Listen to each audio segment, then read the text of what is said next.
This is a photo of myself and one of my adorable patients with his mother. And you wouldn't know it from looking at the picture, but I'm very, very happy on the inside. I'm just not a big smiler. So it made me think just how happy are physicians. As you know, they have everything and a lot to do with where we're headed for healthcare. So what would you guess the percentage of doctors that are happy with their medical careers? Would you guess 80%, 70%, 50%? Lower?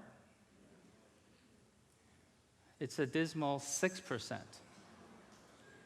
So this is according to the Wall Street Journal survey a few years back, which means that there's if you sit across from a physician, there's a 94% chance that physician is not happy with his or her career.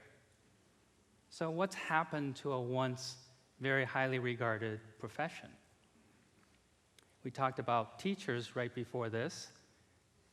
So the physicians are partly at fault for this, because some of us are trained in the era in which a paternalistic attitude was taught, and this, with the empowerment of patients, has really increased the distance between the physician and the patient. Now, you add it on top of that, the tremendous pressure physicians are under now to see patients, high volumes of patients in a very short time, that has really exaggerated the problem so that we have a crisis situation in the physician-patient relationship. Now, also, physicians are totally inundated with data and more data and have to document everything and have to bill for everything. So most of their time during the day is actually taken up by trying to manage data. But we're managing data without being smarter about medicine. And also, the surging technology, and we have an exponential convergence of all the technologies now available in medicine. And some doctors, an increasing number of doctors, are feeling really left behind and feeling very alone in trying to deal with the surge in technology. So now we have the perfect storm of these many forces that are accountable for putting physicians at probably the lowest point ever in terms of their morale in their medical careers. So how do we reconcile this issue? Well, I'm going to tell you 3 stories of 3 of my patients, and I've learned that they have actually taught me about how to be happy as a physician. So the first patient is Hana. She's a 9-year-old girl from China with very, very complex heart disease, and to make a very long saga short, she was urgently put in the operating room for an operation within a day or 2 after arrival, and I'm happy to say that after several surgeries and catheterizations, she's doing very, very well. Now, a few months ago, she came to me and quietly said, "Dr. Chang, I think I want to be a pediatric cardiologist." And for a 9 or 10-year-old to just say those words, you can imagine being a physician and hearing that your own patient has decided to go into your own field. It has to be one of the greatest moments for any doctor in his or her own career. So she has reminded me how important idealism is. And I'm not talking about just the sort of the blind idealism that you can have, which is very important, but I think we must now take this idealism and modify it and really focus on the patient-doctor relationship. And because that's been more or less tainted in the last few decades.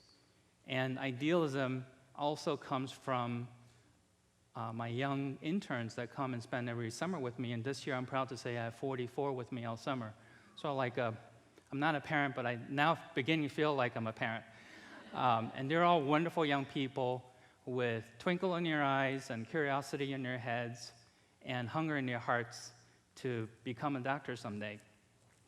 And I feel, just like a teacher, especially accountable to them. Because did you know that 9 out of 10 doctors now do not recommend medicine as a career? Do not. So we really have a special need for promoting the medical profession. And this is a wonderful group picture recently that we took going to visit Dr. Eric Topol, who also espouses the importance of the physician-patient relationship. And we need to have this be a partnership rather than a paternal one. And be willing to democratize data, be willing to share everything with our patients, and revitalize that professional attitude that we have and the love we have for our patients. So that's what Hana has taught me. Now, the second patient is Elsie. Elsie is a child that I met while I was in Myanmar visiting a children's hospital in Yangon. And I'm sad to say that she passed away late last year. And in catching up with her cardiologist that you see in the picture with me, her cardiologist reminded me how great it would be to have all this knowledge and wisdom from other countries be available for anyone around the world. So that got me thinking a lot about how do we take data and information we have all over the world and extract wisdom and intelligence and use it for every single patient. So she embodies the absolute critical need for intelligence in medicine. Not data, which we have plenty of, but intelligence. So as you know, artificial intelligence is now pervasive in society.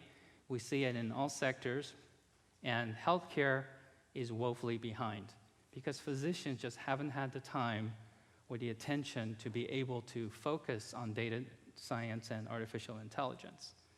So how can we make up for that differential? Well, I decided to pursue artificial intelligence as a physician, and my personal epiphany came on February 14th, 2011. As some of you remember, that was the night that the IBM supercomputer beat the human contestants on the show Jeopardy. Of course, you also know that was Valentine's Day, so for cardiologists, it was sort of a double epiphany. So went back to school, went back to Stanford for my education to get smarter about artificial intelligence. And also I collaborate quite a bit here on campus at Chapman. So going back to school is quite an experience, very much out of my comfort zone, as you can imagine. And this is a selfie. I know what you're thinking. You're thinking that the combined ages of those three young people is probably about the same as my own age. And you're right. These are three brilliant computer scientists who are juniors at Stanford University, but who are so bright that they're in my master's program competing with me for the same grades. So needless to say, I didn't get an A in this class. So, but they are absolutely wonderful. And let me describe to you what my life's been like the last 4 years, mingling with very smart young computer scientists from Stanford. So I'm a weekend athlete at best. And this is a picture of my friend Amit Imbar, who's ranked in the top 500 tennis players in the world. So occasionally we hit a ball back and forth. So my first year at Stanford was kind of like, you can play the game, but you know you're clearly not competitive. My second year at Stanford, as the programming requirements got heftier, I felt like now I am asked to be on the starting lineup with the New York Yankees. Now, I have to say that the looks I get from my Stanford classmates are not the same as the New York Yankees there. So they were very patient with me, very accommodating. Third year was an interesting year because now we're really getting into the sort of the nuances of machine learning and artificial intelligence. So I started now feeling like I'm on the rink playing Winter Olympic hockey with the Russians. Totally outclassed. And I'm about to enter my fourth year and last year getting into the hardcore artificial intelligence courses. Now, so after these few weeks in the summer, I'm going to feel like this. Jumping into something I have no idea how deep, and not having the courage of Felix Baumgartner, of course. So that's been in a short summary form, my 4 years so far learning artificial intelligence. But one way I can put artificial intelligence is sort of like when man was watching birds in flight and tried to learn to fly, and rather than duplicating what the bird was doing, in fact, as you recall, those efforts failed. But now understanding aerodynamics and trying to build machines that can fly faster and higher now than birds. So artificial intelligence, in a way, we can think of it as looking at the brain with its billions of neurons and trillions of connections. So it's a wonderful, natural thinking machine, but we can try to build machines that can hopefully supersede the capability of the brain. So that's, in essence, artificial intelligence.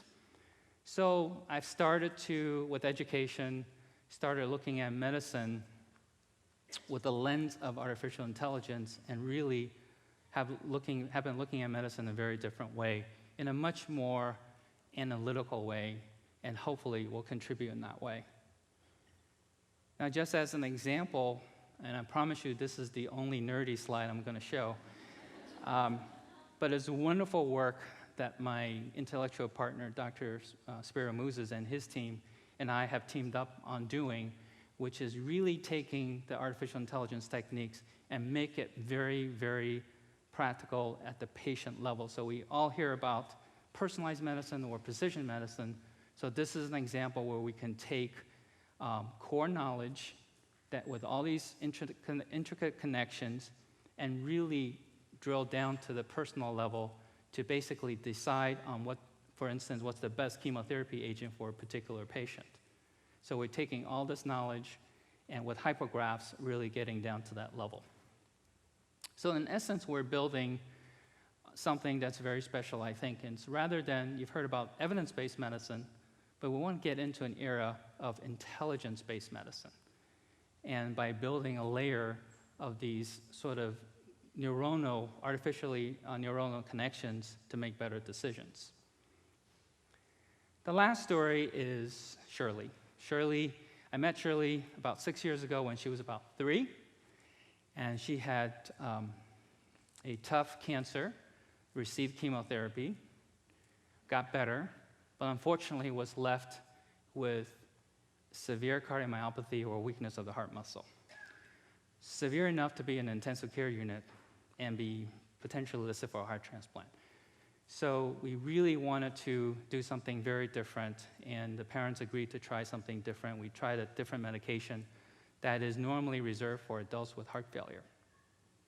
So she reminds me how important innovation is in medicine to deliver value-based care and much higher level quality of care. In pediatrics, innovation has some daunting challenges. One is we have 6% of the resources, but more than 25% of the patients. We also have many children with undiagnosed or worse, misdiagnosed situations. And lastly, we have to deal with children with all sizes and ages. But I think innovation can start in pediatrics, but the best and fastest way to innovate is to collaborate. And this is a wonderful picture of 21 Children's Hospital representatives coming together, not far from here in Orange County, to think about how we can collaborate together. So we're pushing aside the traditional ranking mentality and putting children first and everyone else second. So I want to thank Hana for renewing idealism and the young interns for me every year so I can go on and really, really work on the patient-doctor relationship. I want to thank Elsie, even though she's passed, for constantly reminding me how important artificial intelligence and data science is going to be in the future of medicine. And lastly, I want to thank Shirley for really inspiring me to be very innovative, not be afraid to be out of your comfort zone and think of a different therapy. Now, it takes more, for me to be in artificial intelligence, I have to say it takes more than a village. So I want to thank our donors for the Sharon Disney Lund Foundation for really giving me the pixie dust to make a dream come true, which was the first artificial intelligence institute of its kind in a hospital, hopefully first of many. and my great colleagues at Children's Hospital Orange County. Secondly, I want to thank my very, very, very patient mentors at Stanford and my wonderfully collaborative colleagues at Chapman University, and many people I've met along the way that's been very supportive.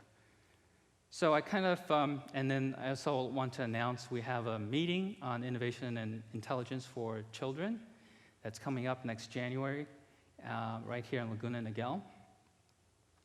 And I kind of left you hanging with Shirley's story in terms of how she's doing. So rather than telling you how she's doing, I thought I'd ask her to come up on stage. Yeah.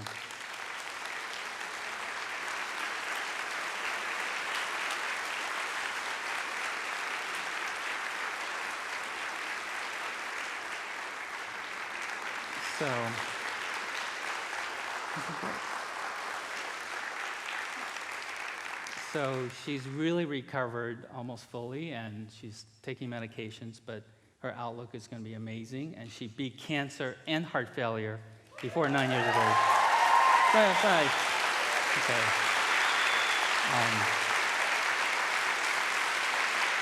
Thank you. And I want to thank her because every time I see her and hug her, it reminds me what a special profession being a physician is. And I also mean to extend that to all the medical professions, such as nursing and everything else as well. But I want to sort of have a clarion call out to the young physicians-to-be in the future that it is still a fantastic calling. Thank you very much.